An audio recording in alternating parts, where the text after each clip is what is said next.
Alright, before we go on to this next lesson, I want to talk about a few problems from yesterday's assignment, okay? First of all, if you did 35, good. If you didn't do 35, I'm not going to count off for not doing it. It's very difficult, and that's why I gave it to you. I knew it was a challenge. Okay, but I want to look at 34 real quick. Okay, I'm probably not going to draw it exactly like they have it, okay, but it's going to be similar.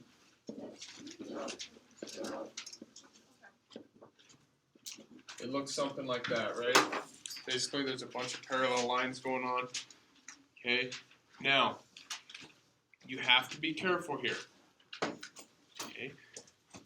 First of all, since I have parallel lines, I know that those two sides are proportional to these two sides. Do you agree with that?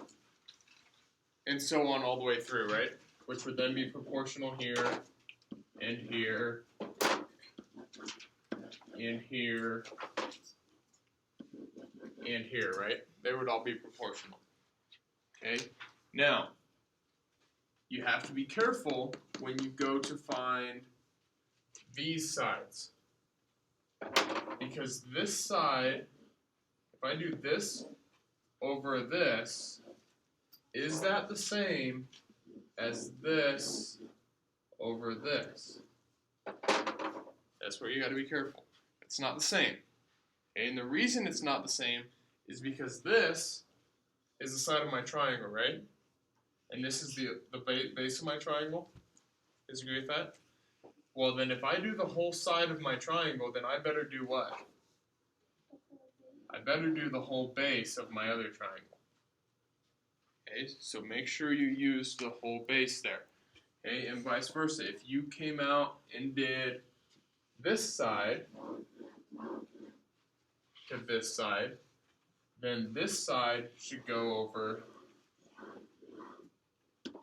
that side. Does that make sense to you guys? You guys seeing that a little bit? Okay, so make sure you did that. If you didn't do that on number 34, I want you to hold on to that. You'll have quite a bit of time at the end of this lesson to work on that and finish that up. Okay, but make sure we set up those proportions correctly. Okay, the next one I want to talk about is number 36. McKenna, the one you asked on? Or did you ask on 30? Oh, you asked on 29. I'll come back to 29. I was thinking 36. Now, 36, if you took the time and redrew it like you should have gotten something that looked like this. Okay? And they told you that this was 2,600 feet. I think it was feet. It was 2,600 anyways. And then they told you that this whole side was 2,800. Okay, everybody with me so far? Okay. And then they drew another road in here, and told you that this here was 1,300, if I remember correctly. Did I say that right? Oh, no. This is 1,300. Okay, and they wanted to know what is the distance from East 24th to East 29th on Broadway Street, which would be this right here. Okay, so what am I going to set up here for a proportion to solve this?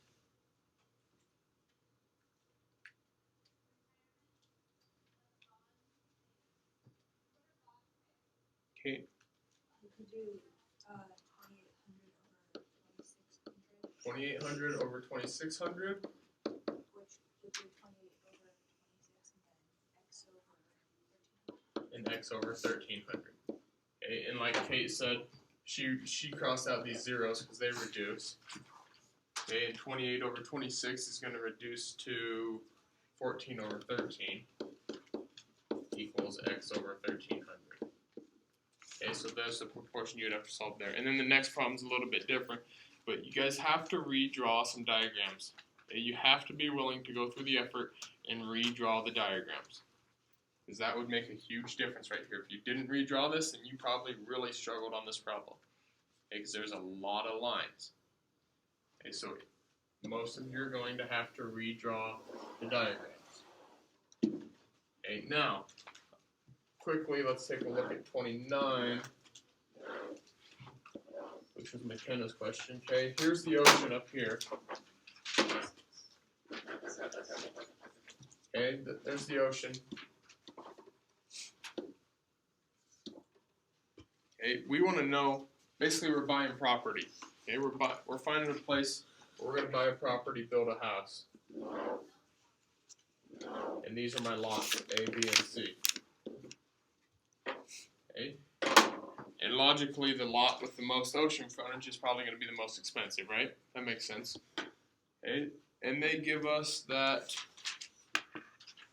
38, 32, 27. This is 38 meters, this is 32 meters, this is 27 meters.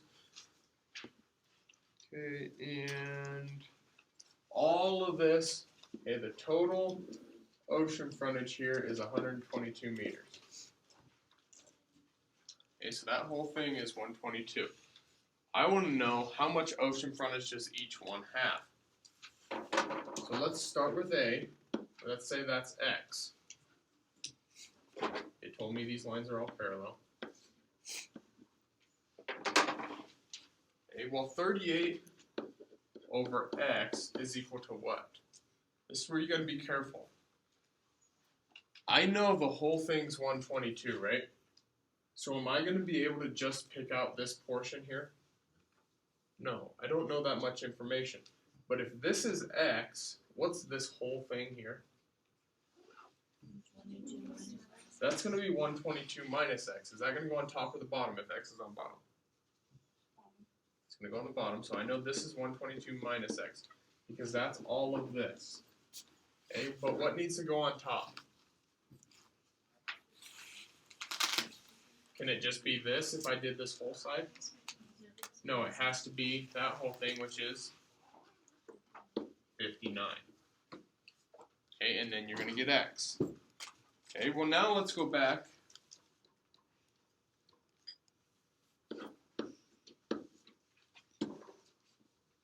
And I'm going to tell you the end ones are going to be the easy ones to solve for. So now let's go back and make this solve for that one. Well, 27, okay, my 27 over y equals what? What goes on top over here? It's this whole thing now, which is 70 over 122 minus y, which would be this whole thing. Okay, so now you've solved for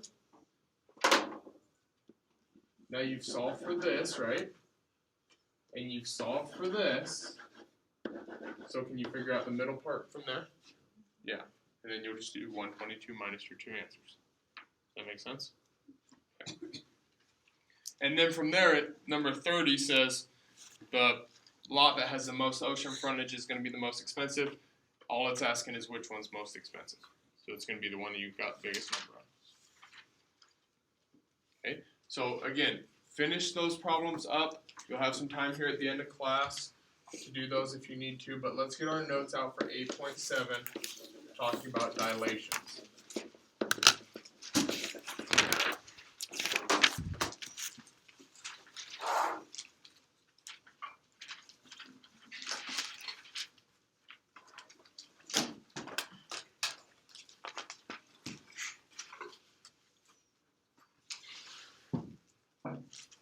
Okay, a dilation is just a change in size, is all it is. So we're either getting bigger or we're getting smaller.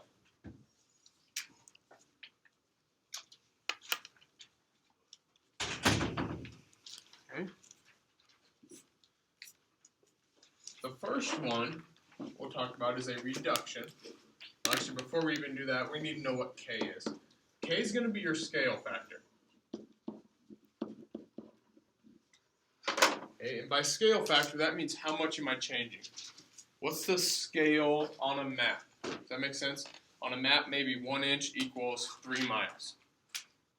Okay, so if you have 1 inch from a ruler, Okay, what do you have to do to that 1 inch to get how many miles it is?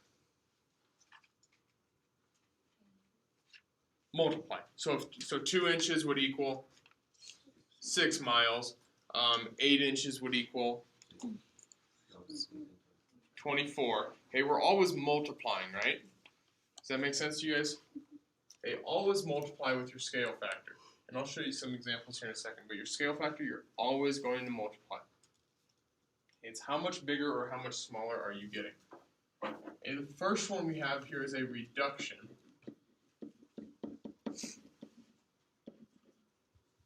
With a reduction, your scale factor K is going to be between 1 and 0.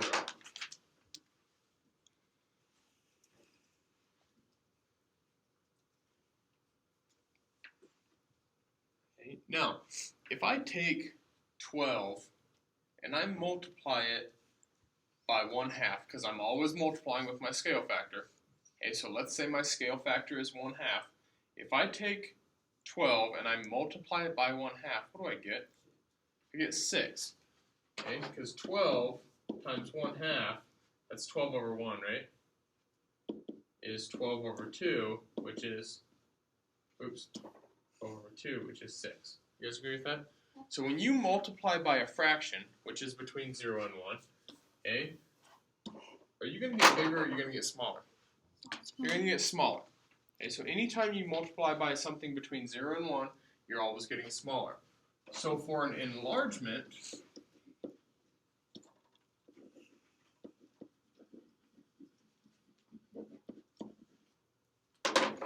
K is always going to be greater than 1. Because if I multiply something by a number greater than 1, it's always going to get bigger. Good. Is 3/2 bigger or smaller than 1? Bigger. It's bigger, okay? Be careful with this. You're going to get a lot of fractions like this today. And make sure we understand that if the numerator is bigger than the denominator, this is an enlargement. Okay, this is greater than 1. Questions on that? Do I need to go talk about that some more? Okay, just be careful with that.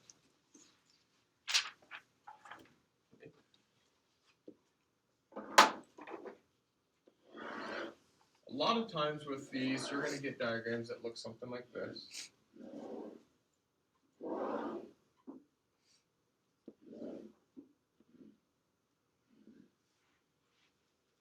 And this is A, B, C.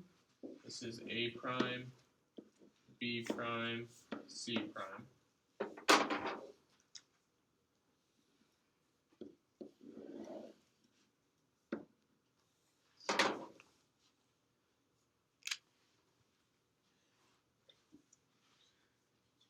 All right, is this a reduction or an enlargement? Take a minute here, think about this one. Is it a reduction or is it an enlargement?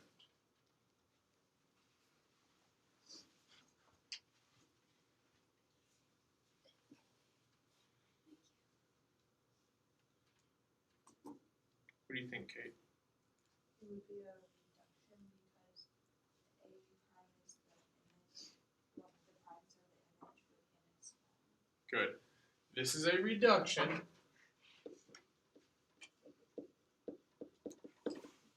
Because I started at A, right? So that's my pre-image, and I went to A prime, which is my image. Did I get bigger or smaller as I went from A to A prime? I got smaller.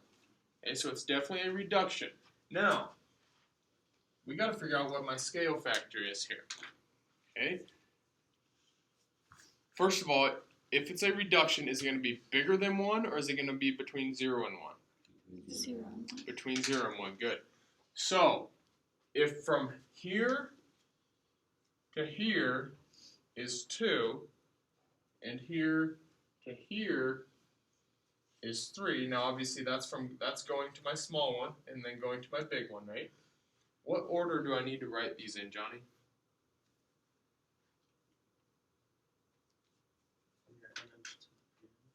Is with a reduction, they only have 2 numbers, so it's going to be a 2 to a 3 or a 3 to 2.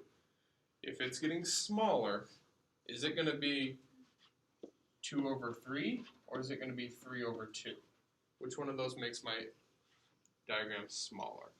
3 over 2 over 2 over 3, good.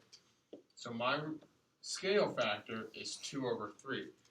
Now, that's going to get confusing because in the past, and like he originally said right before he changed his mind, we always did where we started to where we ended, right? Guys agree with that? Now you have to think, am I getting smaller or am I getting bigger? Because if I did where I started 3 to where I ended 2, I would have got 3 to 2.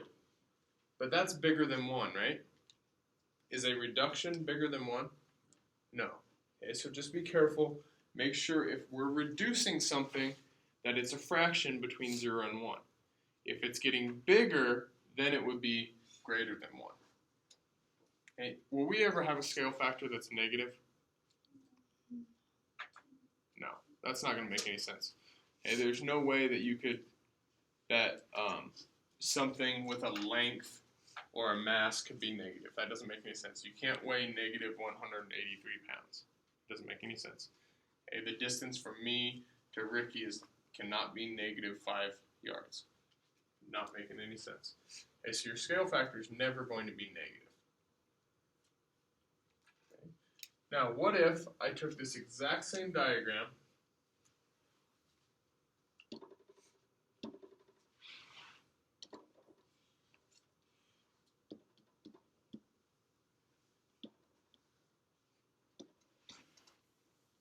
without this,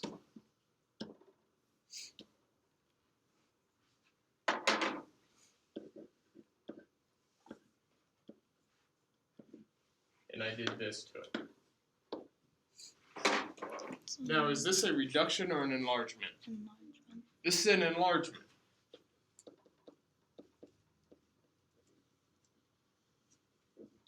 Okay, because I started here with A, B, C, and I ended here with A prime, B prime, C prime. Okay, so I definitely got bigger, right? So MJ, what is my scale factor? 3 over 2. It's 3 over 2. Good. Because that's bigger than 1.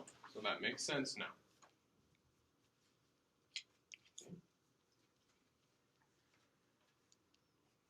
Questions on that? Okay, let's do one more example here. Oh,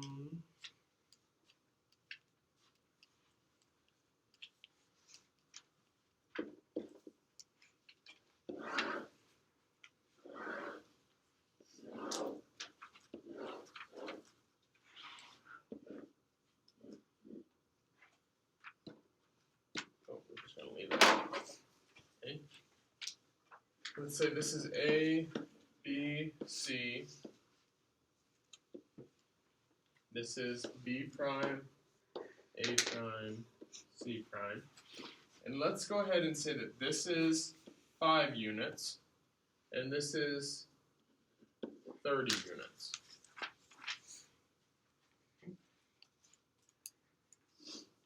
Zach, is this a reduction or an enlargement? Enlargement, good. So I have an enlargement.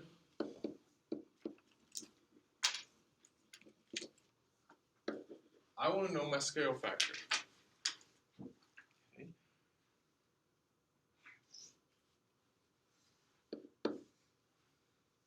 Raise your hand when you can give me the scale factor to this. Aaliyah? Would it be 30 over 5 and then reduce? Okay, how did you know to do 30 over 5 and not 5 over 30? Because if it's getting bigger, the numerator has to be bigger. Right. Is this number bigger than 1? No. No, this is going to reduce to 1/6, right? That's not bigger than 1. But if it's an enlargement, my scale factor has to be what? Has to be larger than 1. Okay, so that's not going to make any sense. What does this reduce to? 6 over 1. 6 over 1. Now, I will tell you with a scale factor, we're always multiplying, right? You guys agree with that? I said that. We're always going to multiply. So do I need to do 6 over 1 or can I just put 6? I can just put 6. Okay? Which means to get, let's say this here is 3. How do I figure out what A prime C prime is? Claire? Wouldn't you just use I just do 3 times 6. So A prime C prime is 18. Does that make sense? Always multiply. Now, what if, hey, everybody good with this? Got this? I'm going to go back a little bit.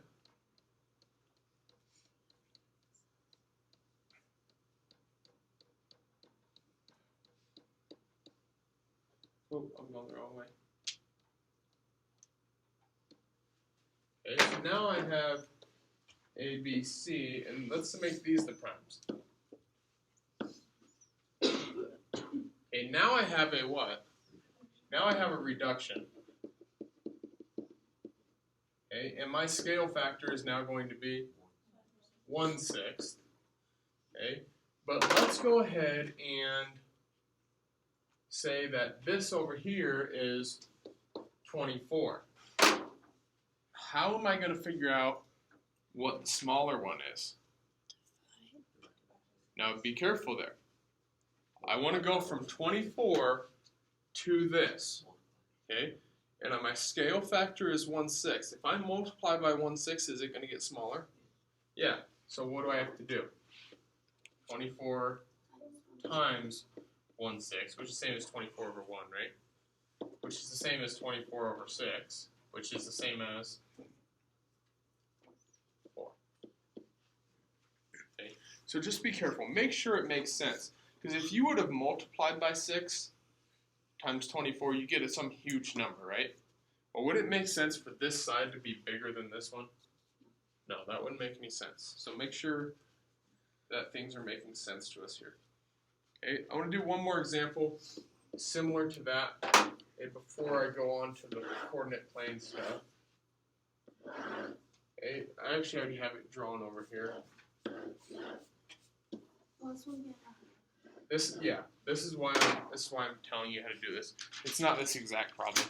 But let's say that this is 15 up here, this is X, this is Y. I have A, B, C, and then I have A prime, B prime, C prime. And I said 12, 9, and 15. Okay. I gotta solve for X and Y here. Okay. Now, first of all, Drew, is this a reduction or an enlargement? It's definitely a reduction because I went from A to A prime, which made it smaller. Okay, so I have a reduction. It also asks for my scale factor. Well, how do I figure out my scale factor? They didn't draw it like they did on the other diagrams. Gary? Could you just put the 12 and 12 over 15 and reduce that? Okay, why did you not, you did 12 over 15, why did you not do 15 over 12? Because That'd be an enlargement because that's bigger than 1, right? Okay, so Gary said I do 12 over 15, but I always do what? Reduce. Take a 3 out of both, I get 4 over 5. You guys agree with me so far? Okay, so my scale factor is 4/5. Now, this is where it gets tricky. There's a few ways you could do this. I highly, highly suggest you just set up proportions. Okay, because if you set up a proportion, there's 4 ways you can do it and not be wrong. Okay, if you do it the other way that I'm going to show you, there's only one way to do it and not be wrong. Okay, now what you could do is I got to go from 9 to X. Okay, but X is bigger, right? So if I multiply 9 by 4/5, do I get a bigger side? No. What would I have to multiply by? I would have to multiply by 5 over 4. Okay, so there you're going to have to think a little bit and make sure you don't mess up. What I suggest you do is do 15 over 12 equals what?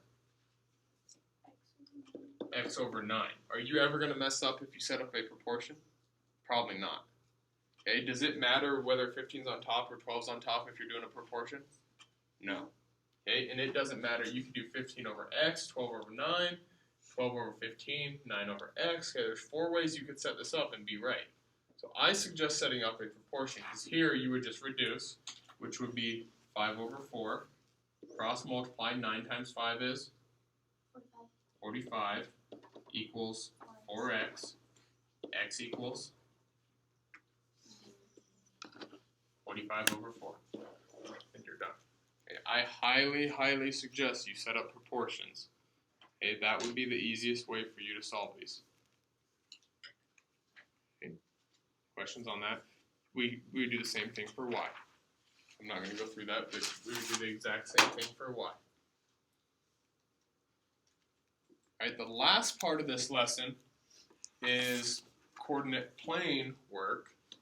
Okay, so if you need coordinate plane or graph paper for your notes, make sure you grab that manila colored stuff.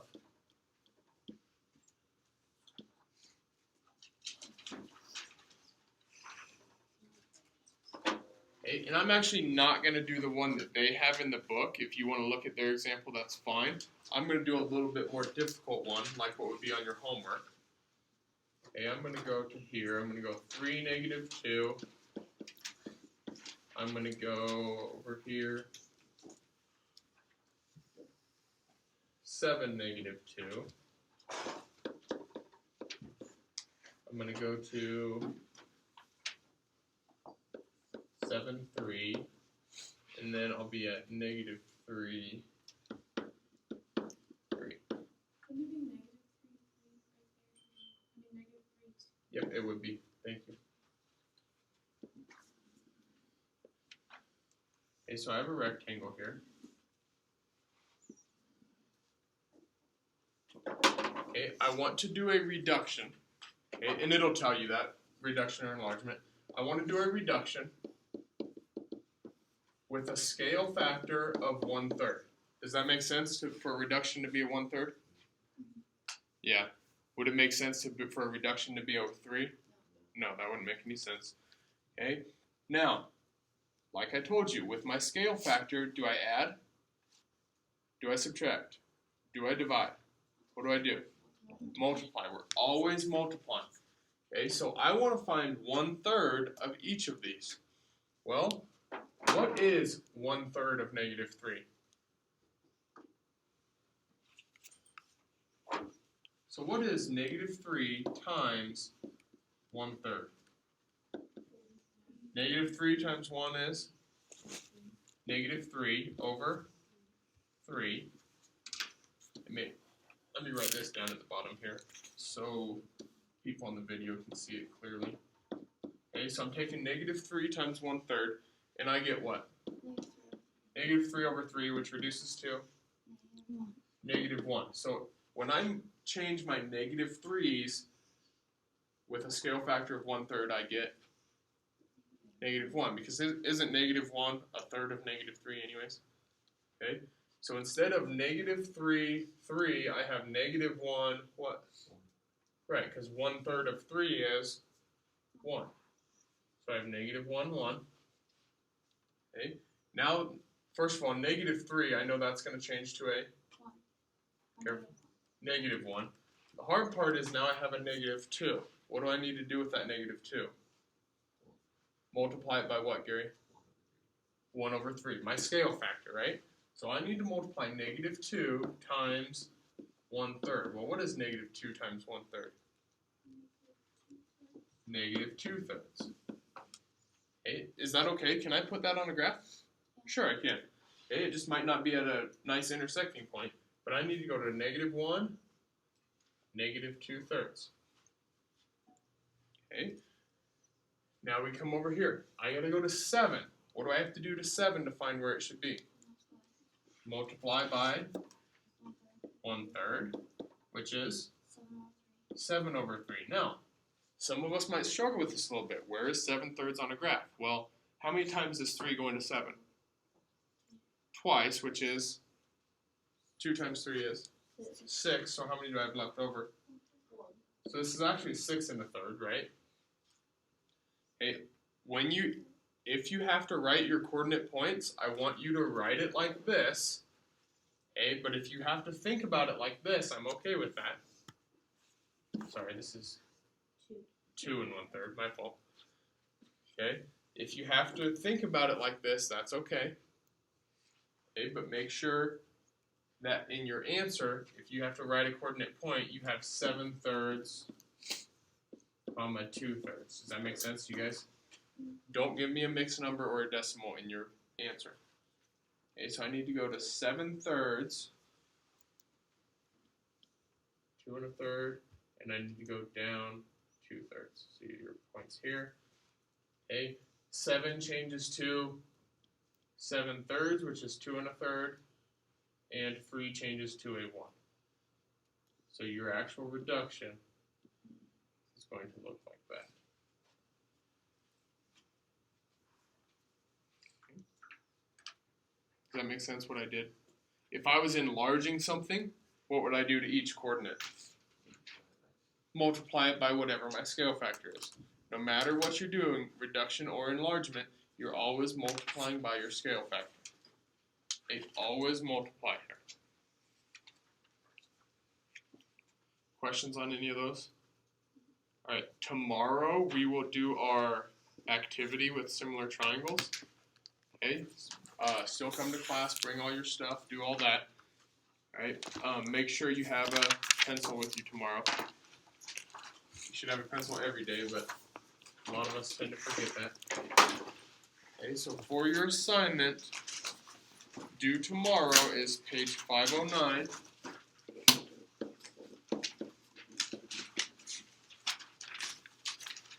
Eight through 15.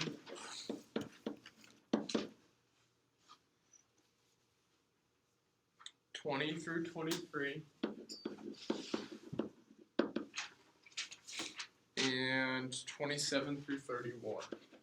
Do we need any graph You paper? will need one sheet of graph paper.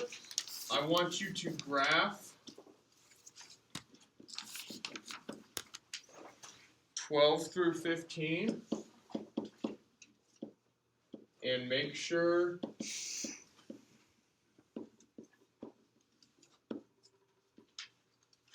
I can spell. You draw the original, please. Okay, make sure you draw the original on there as well. Okay, so everybody will need one sheet of graph paper.